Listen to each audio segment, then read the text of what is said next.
Zama is in AIC Kajiado Child Care Center. We're here to find out what is the place of the physically challenged children in our society. Janet is 14 years old. She lives in Kajiado and she's physically challenged.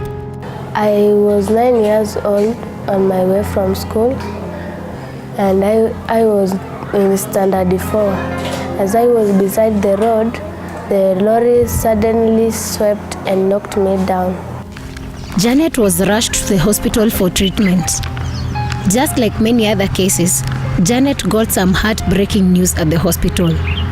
Losing my leg, it was painful because I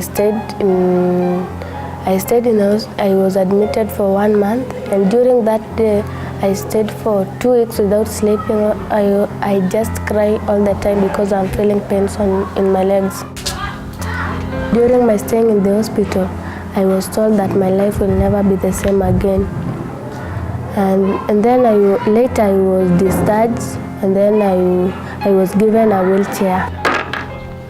Here I also meet Lucy Njeri. Her 1.5-year-old son suffers from cerebral palsy. Often, she brings him to this center for physiotherapy sessions. Ukimsimamisha, badala yake mguu zake chini alikuwa anainuaga juu. Wakasema ako nini, akapewa dawa na akaambiwa akuwe anafanywa mazoezi sasa. Janet and Adrian are both beneficiaries of this center. The center was initially started as a feeding center by the African Inland Mission and later turned into a disability center.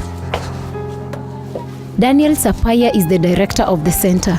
He's living with a disability as a result of polio infection in childhood. We bring these children purposely for, rehabilitation. A lot of them will come here when they have never walked in their lives.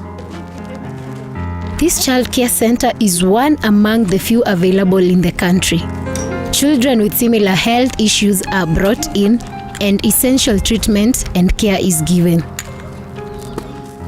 The center has a physiotherapy center and also provides support aids to these children. Janet receives medical treatment and regular checkups at the center.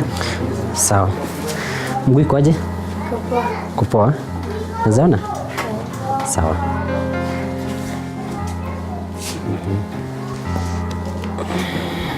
Tutone. Okay. Uchungu. Umepona? Janet got her artificial legs from the center. She also gets physiotherapy treatment at the center. Sure. Sure. Good. This is not just a rehab center. The rehab center also sponsors these children to attend public schools within the community. Here, I am able to get an education as well as accepting myself. And they also help me in my health-wise, and I feel secure around my friends. However, giving the children an education is not without challenges, and especially because they go to public schools, which are not well equipped to cater for them. The key challenges, of course, are first of all the teachers. We don't have enough special trained teachers.